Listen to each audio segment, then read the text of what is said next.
ጆሮ ያለው ይስማ። ይህን የከበረን የእግዚአብሔር ቃል ለሰው ልጆች ሁሉ በኢትዮጵያ ሀገራችን በአዲስ አበባ መዲና ሆኜ አሰማለሁ። ይህንን የእግዚአብሔር ቃል እግዚአብሔር አምላክ በዚህ ሳምንት የማውቀው ቃል ቢሆንም እናንተም የምታውቁት ቃል ቢሆንም ለምድራችንና ለሕዝባችን ለቤተ ክርስቲያን ለቅዱሳን ለሰው ልጆች ሁሉ ለሚያምን ለማያምን መልእክት አድርጎ የሰጠኝ ቃል ነው። ወዴት እየሄድክ ነው የሚለውን አጭር መልእክት ትናንትና በቲክቶክ ላይ አስቀምጫለሁ። ዛሬ ደግሞ ከመዝሙር 1 ነው። ወዴት እየሄድክ ነው? መንገድህን መርምር፣ መንገድህን ሰልል፣ አካሄድህን አቅና። ካለዛ ግን እውነተኛ ልምላሜና ብልጽግና ባንተና በዘርህ አይቀጥልም፣ ከእግዚአብሔር ጋር ትጣላለህ የሚል ነው መልእክቱ። አነብላችኋለሁ ቃሉን ባጭሩ። መዝሙር 1 ላይ እንዲህ ይላል፣ በክፉዎች ምክር ያልሄደ በኃጢአተኞች መንገድ የማይቆም መሄድ መቆምና መቀመጥን ነው። ዴማ ዳባቻ ቴፋቻ በኦሮምኛው ስንወስደው ዴማን ከንኬ ገረም ዴሞ ጅርታ እና አባቻ ከንኬ ኤሰድ ዳበቴ ጅርታ ቴሲፋን ከንቴ ኤሰቴቴ ጅርታ። እንግዲህ ሰፊ ነገር ነው፣ ግን መልእክቴን ላሳጥርና በክፎች ምክር የማይሄድ ማለት በዚህ ዘመን ላይ ፍልስፍናው የበዛበት ዘመን ነው። ሰዎች ሁሉ ለንግግር የሚቸኩሉበት ወይንም የሚፈጥኑበት፣ ሁሉ አዋቂ የሆነበት፣ ሁሉ አስተማሪ የሆነበት፣ ሁሉ ሰባኪ የሆነበት፣ ብዙዎች ነቢያት አሉ፣ ብዙዎች ሐዋርያት አሉ፣ ብዙዎች አስተማሪዎች አሉ፣ ብዙዎች እኛ ነን የምናውቀው የሚሉ የባህል አዋቂ ነን የሚሉ አለ፣ የታሪክ አዋቂ ነን የሚሉ አሉ። በሚያመጡት ፍልስፍናና ከእግዚአብሔር ቃል ውጪ በሆነው ንግግራቸው፣ ምክራቸው፣ ሐሳባቸው፣ መጽሐፋቸው፣ ፍልስፍናቸው፣ ስብከታቸው፣ አደራረጋቸው ማንኛውንም በሉት ወደ እነሱ እንድትሄድ ያደርጓል። ስለዚህ እግዚአብሔር አምላክ ቃሌን በውስጥ አድርጋለሁ፣ በቃሌ ብትኖር እንደ አፌ ቃል ደግሞ ብትለምን የምትለምነውን ሁሉ አደርጋለሁ በክርስቶስ ኢየሱስ ስም ነው የሚለው። የምትለምኑትን ሁሉ በኢየሱስ ክርስቶስ ስም ለምኑ ነው የሚለው። ምስጋና ደግሞ ለአብ ለወልድ ለመንፈስ ቅዱስ አንድ አምላክ አርጉ። የሚያመሰግን መኖር ለፍጡር ፈጽሞ እውነት ነው። ፍጡር የሆነ ሰው ለሰው ልጅ ምስጋና ይገባዋል። የእግዚአብሔር ምስጋና ግን እግዚአብሔር ቀናተኛ አምላክ ነው። ለፈጠረው ተፈጥሮ ምክንያት በማድረግ ደባልቀን የምናደርገውን ነገር እግዚአብሔር አይቀበልም። ለምን ኮንፍራንስ አይሆንም? ለምን ኩርሴድ አይሆንም? ለምን አገሬው በሙሉ ወጥቶ ሜዳ ላይ አይንከባለንም? እግዚአብሔር አምላክ ንጹሕ የሆነ ቅዱስ የሆነ አምልኮን በመንፈስና በእውነት የሚፈልግ አምላክ ነው። ዘፋኝ መንግሥተ ሰማያት አይገባም። ልክ ነው። በዘፈን ዓለም ቆይተናል፣ እናውቃለን። በባህልም ዓለም ቆይተናል።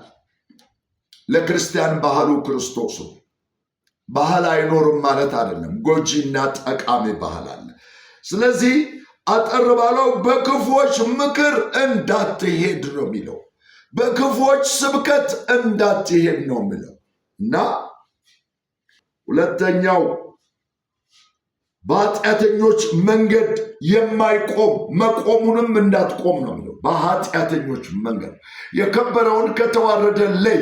ጣዖት ምን እንደሆነ ለይ።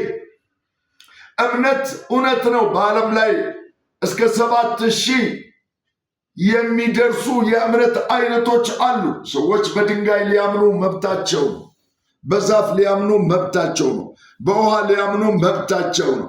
እኔ ምስጋናዬን በዚህ መልክ ነው ማቀርበው ብሎ ሊያቀርቡ መብታቸው ነው። የማንንም መብት አንነካም። ግን ያላወቀው እንደ በጎች እየተነዳ ወደ ሞት ለሚሄደው ታደገው ነው የሚለው። ደሙን ከአንተ እቀበላለሁ ይላል ሕዝቅኤል ላይ።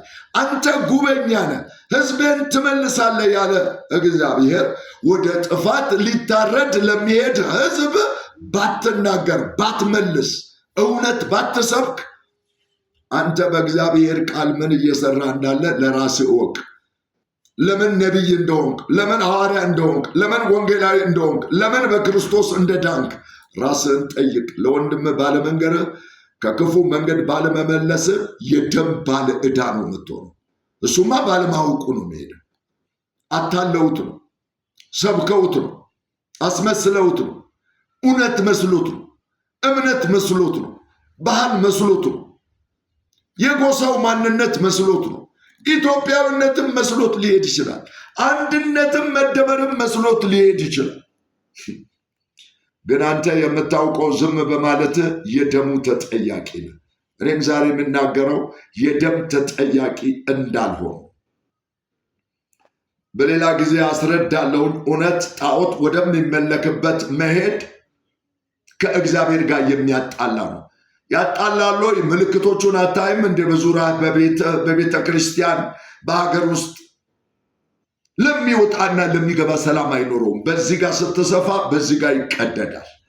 እዚህ ሰላም ሲሆን እዛ ጋር የመሬት መሰንጠቅ፣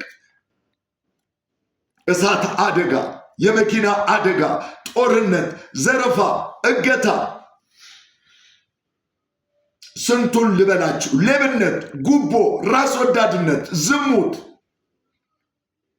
ድግምት፣ አስማት፣ መተት፣ በጣም ረቂቅ የሆነ የኃጢአት ሰንሰለቶች እየተስፋፉ ይሄዳሉ። ያ እንዳይሆን በኃጢአተኞች መንገድ አንተ አትቁም፣ በክፉዎች ምክር አንተ አትሄድ። ከዛ የሶስተኛው ቃል በፌዘኞች ወንበር የማይቀመጥ ከተራ ጓድ መሪ ጀምሮ በሰራዊት ውስጥ ስልጣን እንዳለ ሁሉ በቤተ ክርስቲያን ስልጣን አለ፣ በጎሳ ስልጣን አለ፣ በየብሔር ብሔረሰቡ ስልጣን አለ።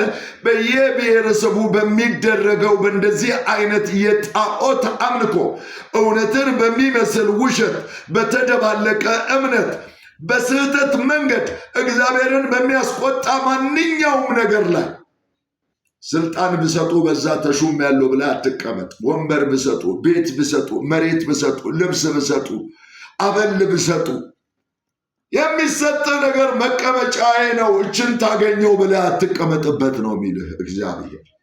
ይሄ ለእኔ በገለጠልኝ ነው። ሰው በተረዳው ማንነቱ እግዚአብሔርን ያመልካል። ማንንም በመቃወም አይደለም። እውነትን ግን ባልናገር ወልየውልኝ ከሞት ድኜ ለወገኔ። ስለዚህ እውነት ለመናገር የማውቀው እውነት አለ። ከጠንቋይ ጋር ቀሜ አውቃለሁ፣ ከደጋሚ ጋር እንዲሁም ደግሞ በቦረና ውስጥ አደራን አውቃለሁ፣ አያናን አውቃለሁ፣ ዋቄፈቻንም እንደዚሁ፣ እሬቻንም እንደዚሁ። ዛሬ ከዚህ ውስጥ ያወጣኝ እግዚአብሔር ነው። ወገኖቼን እወዳለሁ። የሁሉም ብሔረሰብ ነኝ። ግን ከክርስቶስ ዳግም የተወለድኩና የሳቱትን ለመመለስ፣ የወደቁትን ለማንሳት፣ ያዘኑትን ለማጽናናት፣ በአመድ ፈንታ አክሊልን፣ በለቅሶ ፈንታ የደስታ ዘይትን፣ በሐዘንም መንፈስ ፈንታ የምስጋና መጎናጸፊያ እንድደርብ የጌታ የእግዚአብሔር መንፈስ በእኔ ላይ ነው። ለድሆች ወንጌል እንድሰብክ። ድሃ ማለት እንጨት ላይ ቅቤ የቀባ ሀብታም ሊመስልህ ይችላል። ያ ሰው ድሃ ነው። እንዴት? ወንጌል አልገባውም፣ እውነት አልገባውም። ድሃ የሚለው ክርስቶስ የሌለውን ሰው ነው። ለድሆች ወንጌል እንድትሰብክ ነው የተጠራው። ለሳቱት መመለስን ነው፣ ለወደቁት መነሳትን ነው፣ ለተሰበረ ልብ መጠገንን ነው። በአመድ ፈንታ አክሊልን፣ በለቅሶ ፈንታ የደስታ ዘይትን። በየሰፈሩ ያለው ዋይታ በንተና በኔ ማቆም አለበት። በየቤቱ ያለ ዋይታ ወደ እልልታ መለወጥ አለበት። የአንድ ቀን እልልታ ለአጋንንት የሚሰጥ እልልታ ቢሆን፣ ለጣዖት የሚሰጥ ለባህል የሚሰጥ እልልታ መልሶ አመቱን ዋይታ እንዳይሆን አንተነ ወንድምህን መመለስ ያለብህ፣ ህዝብህን መመለስ ያለብህ፣ ትውልድን መመለስ ያለብህ። አንድ ሙሴ እኮ ነው ለእስራኤል መላው ጣዖትን አምልኮ ይጨፍሩ ነበር። ሙሴ ወዴት ሄደ ብሎ ድግስ ደግሰው ነበር። ባገኙት ወርቅ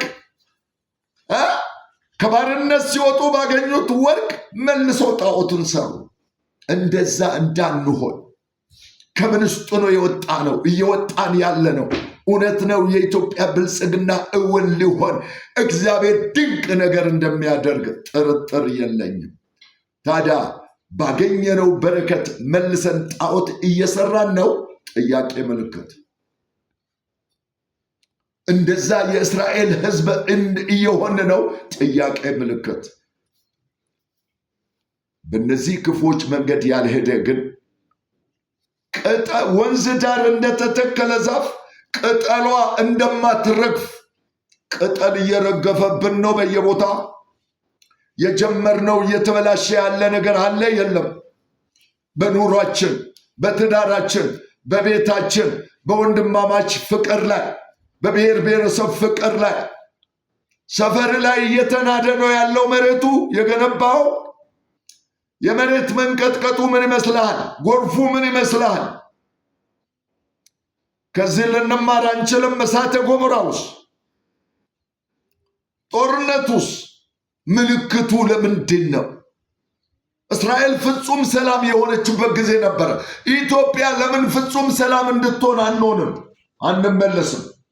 ስለዚህ ወገኖቼ የሚሰራው ሁሉ ይከናወንለታል ይላል። የመጨረሻው የሚሰራው ሁሉ ይከናወንለታል ማለት ፉል የሆነ ፕሮስፐሪቲ ወይንም ብልጽግና፣ ክንውን፣ ስኬት ይህንን ነው እውነተኛ ኑሚል ካየዘችው ደንዴ። ስለዚህ እውነት ለመናገር ተሳካልኝ ማለት የምንችለው ሁለንተናዊ ስኬት ሲሆንልን፣ በአንድ በኩል የተሳካልንን ስኬት አምጥተን የተሰጠንን መልካም ስጦታ ወርቅና ብር፣ ጊዜና ጉልበት፣ ስልጣን መልሰን ለማይገባው ነገር ካደረግን ጆሮ ያለው ይስማ። መመለስ ይሁንልን፣ መመካከር ይሁንልን፣ መቀባበል ይሁንልን።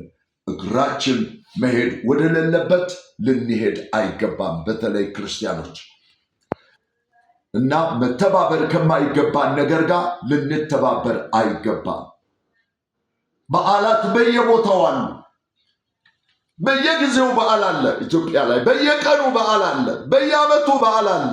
ከበዓሎቹ የከበረው ለእግዚአብሔር ክብር የሚሆነው የትኛው እንደሆነ ለይተን ማወቅ ይሆንልን። አመሰግናለሁ። መልካም ውሎ።